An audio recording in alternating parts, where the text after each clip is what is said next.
Right guys, I'm working through my Minecraft Redstone comprehensive tutorial. This will be the first, this will be just the basics. So we'll get started. These are the basic components. This is your standard redstone. This is your repeater with 3 settings. Each being, I can't remember, I think it's like a 1/4 second in delay. This is the basic redstone torch. You have your, why did I always forget the names? You have your sensor block for your sensor rail. You have your powered minecart rail, which isn't currently powered. You have your stone pressure plate. You have your wooden pressure plate, your switch, and your button. Right. So what we'll do is the standard Minecraft power source will run for, this was for all power sources, will run for 16 blocks from its actual placement. So this is 16, you can see from there. You can tell it's on by the particle effect, or when it's closer up, the glowing red of the redstone. As you can see, it's just plain redstone here. You need to add a repeater or a secondary power source. Power can be supplied by other things as well as redstone torches, by pressure plates, which work on note blocks, buttons for the doors, which also work using pressure plates. Also, if we go past the doors, I'll show you this quickly. This also works for trapdoors as well, which can be opened via switches and buttons. So, moving on. We now have pistons, which there's 2 different types, one being the sticky, one being the standard. Can be activated by pressure plates, pads, and the switches, which I'm using just to show you here, will extend an extra block using the power, and then will retract once turned off. When using buttons, this will only happen for a certain period of time.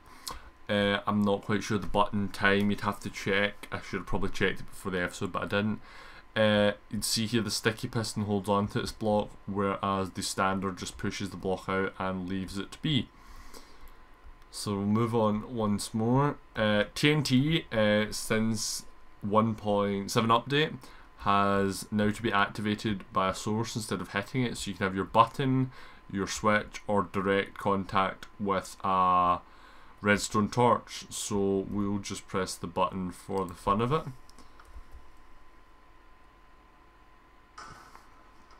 So there's your TNT. You also have dispensers here, which can be activated in several ways, mainly buttons and switches. There is a way to automate these, but that will be shown in the advanced tutorial, which will be the next one of these tutorials, so that'll be next week. Moving on to repeaters. Repeaters continue a current on after 16 blocks. The current runs out, you can put a repeater in. Also, you can put them side by side to avoid crossing wires. So you could have like a repeater here and a repeater there, and then wire one thing in this way and one thing in this way to 2 different pistons, and it would work. So you can repeat this an infinite amount. As you can see, I've just got here as a small demonstration.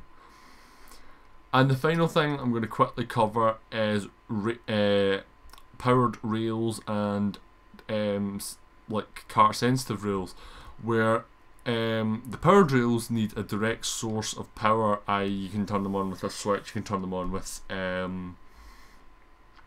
redstone torch. If you do not have a redstone torch on them, they will act as a brake and will slow and or stop minecarts. In this, they will power your minecart forwards. But if you don't have that power available, or you don't have the space, the other option is, if you want to make it like a more touch sensitive, is these pads here, where when your minecart and you go past it, it will only work if your weight is on it. It will power the powered ones near it for a brief period of time, hence launching you forward. So that was the Fly You that was the first in the Redstone tutorials. The next tutorial will be the more advanced tutorial.